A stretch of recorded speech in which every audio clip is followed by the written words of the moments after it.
The John Hancock Building in Chicago. Possibly the most haunted skyscraper in the entire world. Built in 1969 and 100 stories tall, it's no surprise that the place has its tale of tragedies. But what makes this place such a central point for the paranormal? Why do so many ghosts and spirits haunt its hallways? Chicago, 1871. The city was quickly becoming a mega metropolis.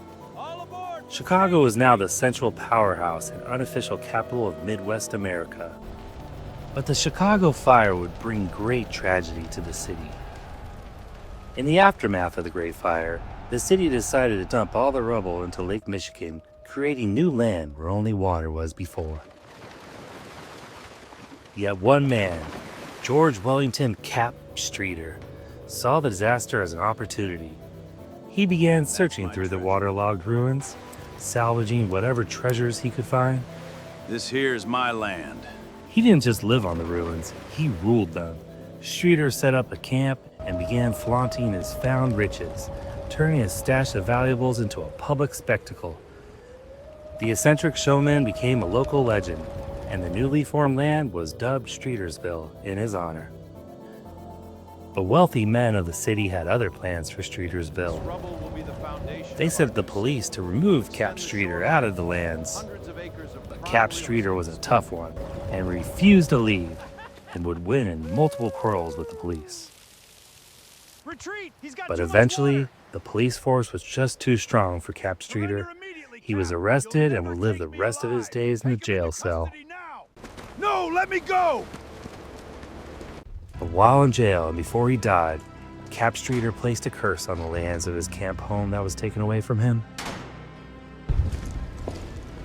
And damn all of you! Streetersville belongs to me! Mark my words, I'll be back. The first building over his camp that was constructed was a beautiful mansion home completed in the 1880s. Oh, it was a beauty. But every single person who lived in that home faced terrible tragedies. You'll never truly take it away. Mark my words, I'll be back.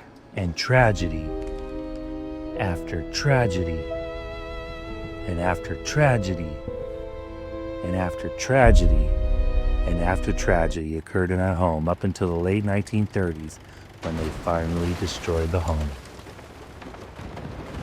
The site was then quickly turned into a parking lot, which it was until they finally built the John Hancock Building in the late 60s.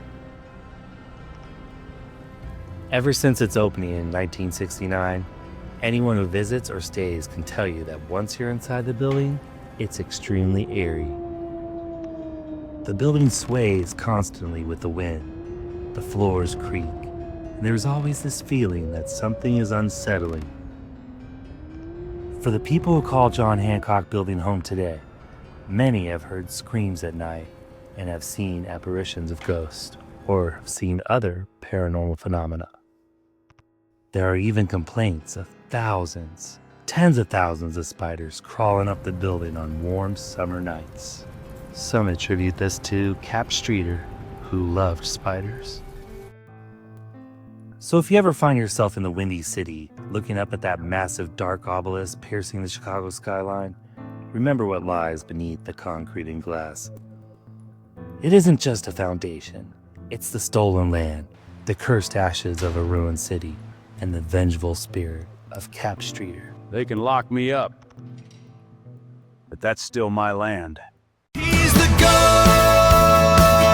of Captain Streeter. He is the Michigan Avenue gatekeeper. Still fighting for that dirt and sand. But you better believe that it's his land.